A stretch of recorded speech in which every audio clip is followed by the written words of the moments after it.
আসসালামু আলাইকুম বন্ধুরা, কেমন আছেন? আশা করছি ভালোই আছেন। আলহামদুলিল্লাহ, আমিও আপনাদের দোয়ায় ভালো আছি। শরীরটা আজকে অনেক ক্লান্ত লাগছে, তার জন্য ঠিকমতো কাজকর্ম করতে পারছি না। তারপরও নিজের সংসার কাজকর্ম তো করতেই হবে অবশ্যই। তো অনেকগুলো কাপড় বের হয়েছে, এগুলো ধুতে হবে। ভাত রান্না হয়ে গেছে, আর পুঁই শাক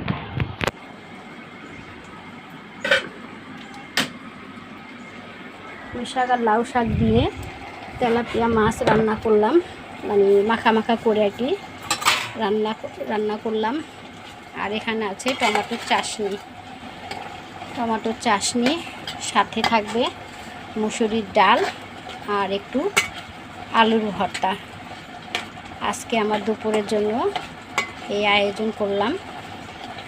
আলহামদুলিল্লাহ, সবসময় মাছ গোশ খেতে ভালো লাগে না, তারপরও একটু অন্যরকম করে রান্না করে খেলে ভালোই লাগে।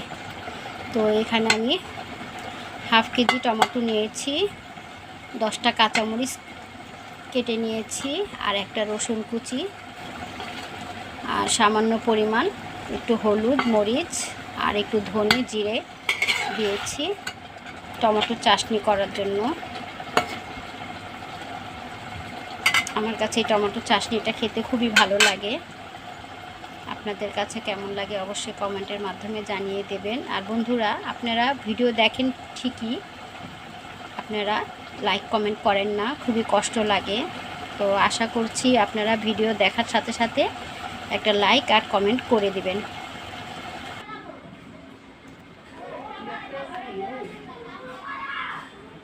না, বাদামি কালার বিড়ালটা এই বাড়িতে আটকানো ছিল 2 দিন পর্যন্ত। বিড়ালের জান কই তৈব। মাশাল্লাহ মাশাল্লাহ।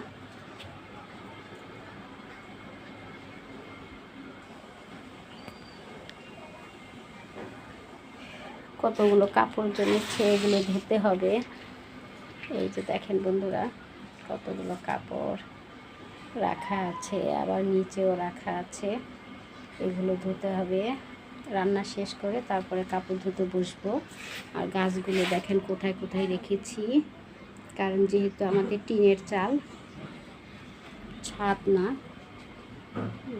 গাছের শখ অনেক আমার কাছে খুবই ভালো লাগে। এটা বিলম্ব গাছ আর কি, কেউ বলে কামরাঙ্গা গাছ, কেউ বলে বিলম্ব গাছ। দেখি ফল হলেই বোঝা যাবে এটা কি গাছ। আমার খেয়াল নেই কি গাছ লাগিয়েছি, কারণ আমি সবজি ধুয়ে পানিগুলো আমি গাছে ঢেলে দেই। তো আল্লাহর হুকুমেই গাছগুলো হয়। এখানে এই যে জাম গাছ, তারপরে ছাদের উপরে ওই যে ছোট্ট ছাদ আমাদের আর কি, ট্যাঙ্কি রাখা আছে, পানির ট্যাঙ্কি রাখা আছে, ছোট্ট ছাদ। আর এখানে দেখেন আপনারা, পুরান ঢাকায় বসবাস করি, বুঝতেই তো পারছেন বন্ধুরা আমরা কেমনভাবে থাকি।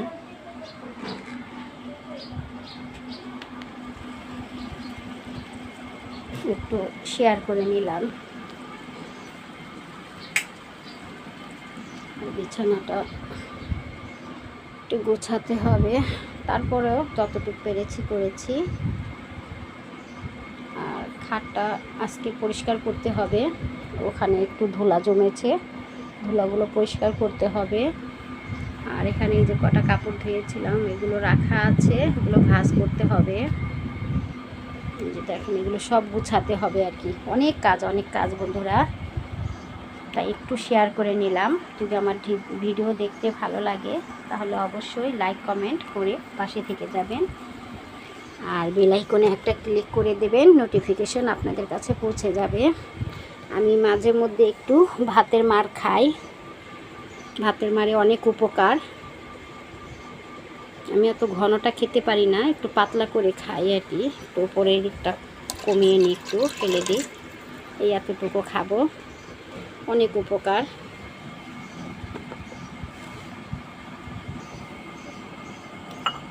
আমরা নারীর, আমাদের শরীর সবার তো একরকম না, আমার শরীরটা অনেক দুর্বল আর কি, তা আমি মাঝে মধ্যে একটু ভাতের মার খাই, তারপরে কাঠবাদাম, কাজু বাদাম এগুলো হালকা টেলে তারপরে খাই, বাদাম, কাজু বাদাম, কাঠবাদাম, খেজুর এগুলো আমি খাই, ভাতের মারটাও আমি সাথে একটু খাই মাঝে মধ্যে, তা আপনারা আবার মনে কিছু নিয়েন না।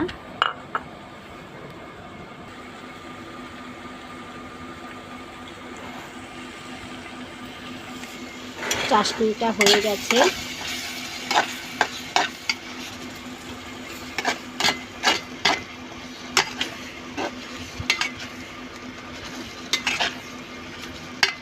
আর একটু ভাজা ভাজা হলে নামিয়ে ফেলবো।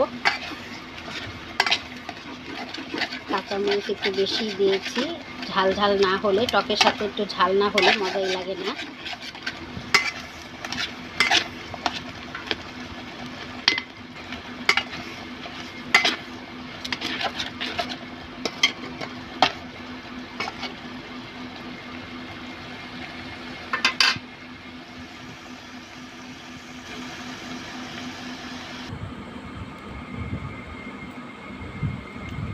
আমি অনেক শৌখিন মানুষ, কিন্তু আশাটা আমার খুবই বড়, কিন্তু বাসাটা আমার খুবই ছোট। তো দোয়া করবেন আপুরা, আমার জন্য দোয়া করবেন, আল্লাহ যেন আমার আশাগুলো পূরণ করে, আমি যাতে নিজের স্থানে গিয়ে পৌঁছতে পারি।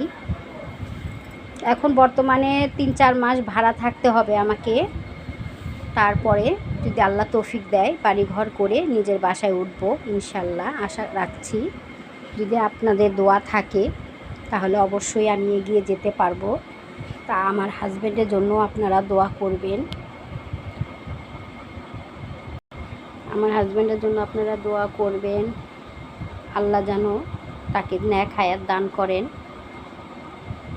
কারণ নারীদের হাজব্যান্ড ছাড়া কোনো উপায় নাই। যেহেতু আমার বাবা নাই, মা আছে, বয়স হয়ে গেছে, তেমনভাবে চলাফেরা করতে পারে না, বড় একটা ভাই নাই, কোনো গার্জেন নাই আর কি, গার্জেন বলতে কেউই নাই, বড় ভাই নাই, বাবা নাই, চাচা নাই, মামা নাই, কোনো মুরব্বি নাই, আমরাই মুরব্বি, আমরাই বাচ্চা।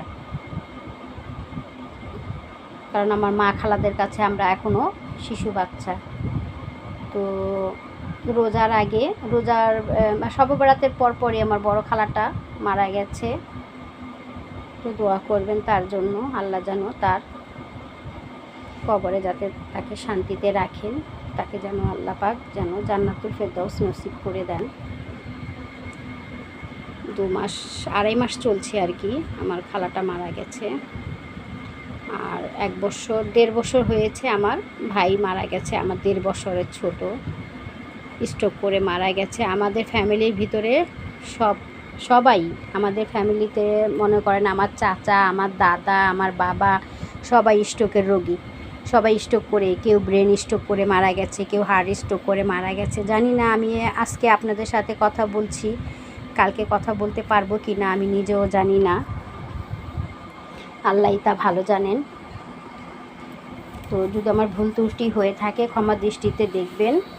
তো এই বলে আমি বিদায় নিচ্ছি, ভালো থাকবেন, সুস্থ থাকবেন, মলিয়া আক্তারের পাশে থাকবেন, এই বলে আমি বিদায় নিচ্ছি। আল্লাহ হাফেজ, আসসালামু আলাইকুম। ভালো যেন থাকে আমার বন্ধুরা।